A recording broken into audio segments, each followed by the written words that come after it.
Hi, I'm Jorge Antonio Vallejos, and you're watching BlackCoffeePoet.com and the Black Coffee Poet YouTube channel. I am the Black Coffee Poet. Welcome. This is 2014 February, and it's Black History Month, so I figured that I would show some books that I recommend to read all year round, not just during Black History Month, but with a focus on Black writers because it is Black History Month. These are writers of different genders, different sexualities, and from different parts of the world, not just North America. So let's begin. And of course, because this is blackcoffeepoet.com, we're going to start with poetry. The collected poems of Audre Lorde. Audre Lorde was a black feminist, a woman of color, born in New York, and she was queer and Audre Lorde broke down doors for many different peoples of color, in particular first black women, queer women, and just the ball started rolling, and she helped people like me, you know what I mean, to be here. So this is a book of the collected poems of Audre Lorde, and there's different books in here. Not all her collections, but many of them. The First Cities, written in 1968. Cables to Rage, 1970. From a Land Where Other People Live, 1973. New York Head Shop and Museum, 1974. Coal, 1976. I like that title. Between Ourselves, 1976. The Black Unicorn, 1978. New Poems, Chosen Poems, Old and New, 1982. Our Dead Behind Us, 1986.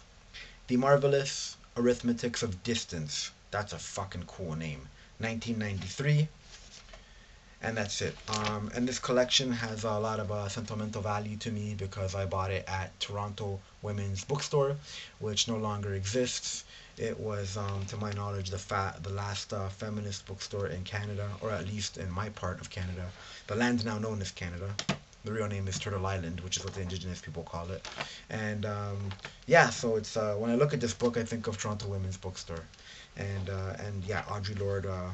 I'm pretty sure would have been really happy that people were buying her books there. So, anyways, I recommend Audre Lorde. She's awesome, and she's just a poet, an essayist, and broke down a lot of doors. So I do recommend any Audre Lorde book, but this is the one that I'm reading right now.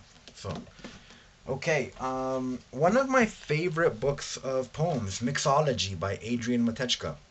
I interviewed Adrian, I reviewed the book, so you can actually just punch in Mixology into the search bar on blackcoffeepoet.com and find the review. And you can also find the interview that way. And you know, the previous post to this video on blackcoffeepoet.com is the actual list. I wrote down all the names of the books and their authors and photos, so you can get that there. And just an amazing collection of poems. Totally recommend it. So, we are now going to DeBee Young. DeBee Young is Jamaican and lives in Toronto, Canada, as well as South Africa. And I got to interview her. I'll put the link to that interview under this video. And it was a pleasure and an amazing moment and a great interview, video interview. Anyways, this book is Rivers and Other Blackness Between Us, Dub Poems of Love. So I recommend you get this book. It's really good. DeBee Young does workshops as well, and theater and all kinds of stuff. She does shows. She's awesome. I did a workshop with her at International Women's Day at Ryerson University like in 2008, I believe. Yeah, 2008.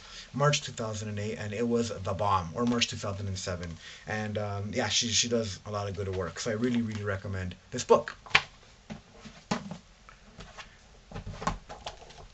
Clyde Brooks, My Best Friend is White. Clyde Brooks is a poet out of Hamilton, Ontario, which is a city near my city. And yeah, he's a cool guy. I've been communicating with him on Facebook and stuff. He's really down to earth. And I'll be featuring him pretty soon. We're setting that up. But I do recommend his book. He talks about a lot of good stuff in there. And he's a really good poet. Now we're going to move on to fiction. So, I'm going to start off with James Baldwin, Another Country. James Baldwin is a queer black writer who's no longer with us, and he lived in exile in France for many years because as a black man in the States, it was just way too dangerous for him. And I don't know, I just look at this guy as such an inspiration. He got published in all the big places that I want to get published. The New Yorker, I don't know, and everywhere else. Jeez. Anyways, and his this is a novel, but I'm more into his essays to be honest. And he actually has a book of poems too that I have not read yet, so I'm gonna have to do that. But yeah, I do recommend Another Country by James Baldwin. Classic book. Things Fall Apart by Chinua Achebe. And this book is, I think, the first widely read book that first came out of the continent of Africa.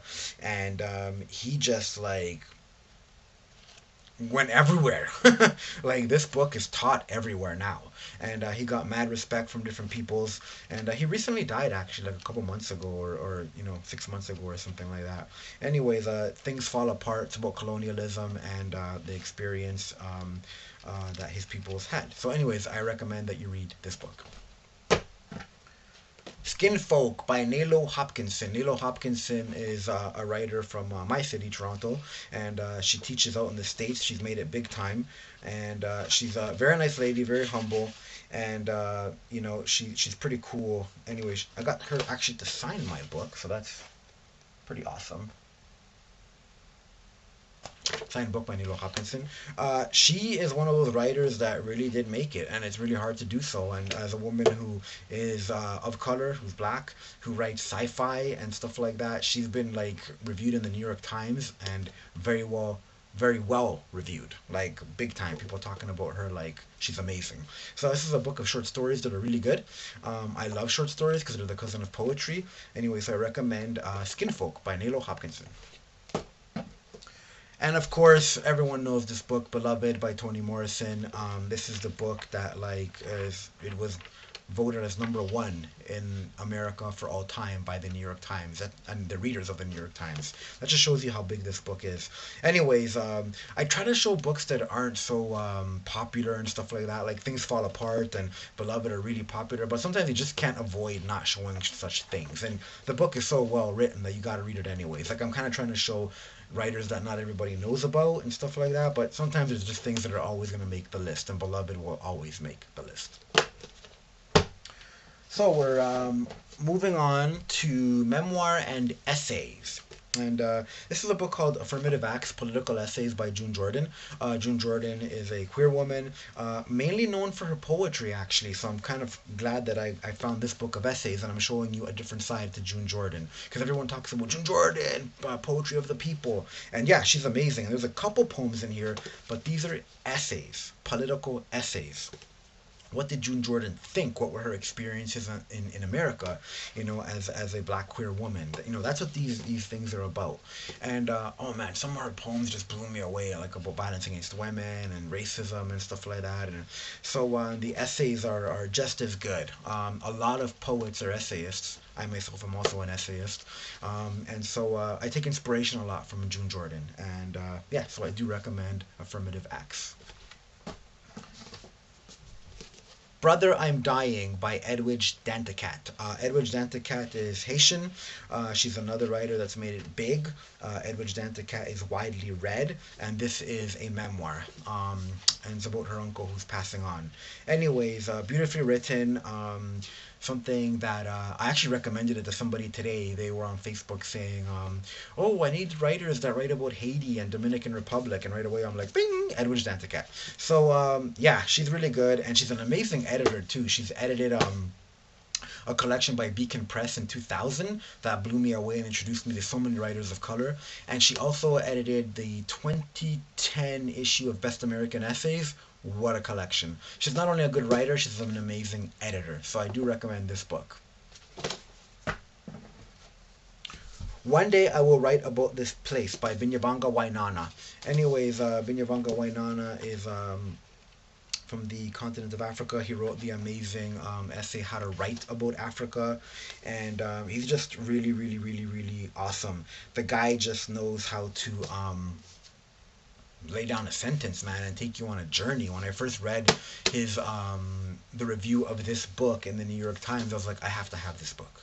And so I got it. I got a gift certificate for Christmas, and it was a no-brainer to buy this book. So I do recommend it. Binyavanga Wainaina now teaches in the U.S., and he used to write for the leading African literary magazine, Kwani, based in Kenya. Anyways, and he's another guy who has been published everywhere, Vanity Fair, Granta, which is where I want to be published too. So I do recommend this book. Now to social science. Two books here. Silence by Makeda Silvera. Makeda Silvera is from Jamaica, and this book is about domestic workers in the land now known as Canada back in the 80s. But there's a ton of domestic workers who are of Caribbean descent, mostly now Filipinos. Back then, she wrote this book for the black experience as, you know, domestic workers and the injustices they go through. Anyways, it's a very important book, and what a powerful title, Silenced. And so Makeda Silvera also made big waves for people of color, women of color, to be getting published, and she challenged the system and stuff like that. So yeah, I really do recommend this book. It is from 1982, but no matter, man, this book still holds a lot of weight. So not to pick favorites, but hey, you know, bell hooks. I love bell hooks. This book is called The Will to Change, Men, Masculinity, and Love. And it really is the book that helped change me as a person on this journey as a straight, cisgendered man who, you know, is supported by this sexist, misogynist, patriarchal world. And it really does get you to look at yourself as a man, and look at yourself and your position in the society and how you can change for the better and make this place better, not only for others but also yourself, because you're injuring yourself by this whole negativity that is supported by sexism, racism, patriarchy, misogyny, etc., the rape culture that we live in, amongst other phobias and isms. Anyways, just like, and even the titles of the sections, you know, Wanted, Men Who Love, Understanding Patriarchy, Being a Boy, Stopping Male Violence, Male Sexual Being, Work, What's Love Got to Do with It, Feminist Manhood, Popular Culture, Media Masculinity, Healing Male Spirit, Reclaiming Male Integrity, Loving Men. Amazing. And bell hooks is someone who, again, just like broke down doors and stuff and challenged the system. And she has a book called Ain't I a Woman, and amongst other books, Feminism is for Everybody and All About Love, etc. And I've read all those books, but this is the one. This is the book. All you guys out there, you know, read this book. Last but not least, Reportage. This is Far From Over, The Music and Life of Drake by Dalton Higgins. Dalton Higgins is a writer. He's written 4 books, and he's from my neighborhood here in Toronto, Canada. And I'm not a fan of Drake, to be honest, but you know, I want to support a local writer, and also I want to. I shouldn't say a fan of Drake. I don't know him as a person. I'm not a fan really of his music. There's a couple songs, that's it. But hey, man, this guy made it big, and this guy's from my city. Why not learn more about him? And all the power to him. Congratulations, Drake. You know what I mean? So I'm gonna read this book, and yeah, just whatever, man. And we're gonna be doing something with Dalton Higgins on my website about this book sometime this year. Anyways, so that's my list. You've got some poetry, you've got some fiction, you've got some memoir and essays and social science and a bit of reportage and biography here. So check it out. I'm not saying to read all these books this month. Obviously, I'm like I'm even past the middle of the month now doing this list. And this list is not just for Black History Month. This list is for all year. Every list that I make of books that I'm reading, there's always like writers of different races and ethnicities and genders and sexualities. You know what I mean? So anyways, check out the books that I mentioned, and please definitely check out The Will to Change by Bell Hooks. And yeah, enjoy the reading, enjoy the writing, and please subscribe to blackcoffeepoet.com and the Black Coffee Poet YouTube channel. And if you want to buy me a coffee or donate to my website, check out the contact page on blackcoffeepoet.com to find out how. Thank you so much for your support. Thank you so much for being here. Please share and tweet this video and comment under it. Peace out.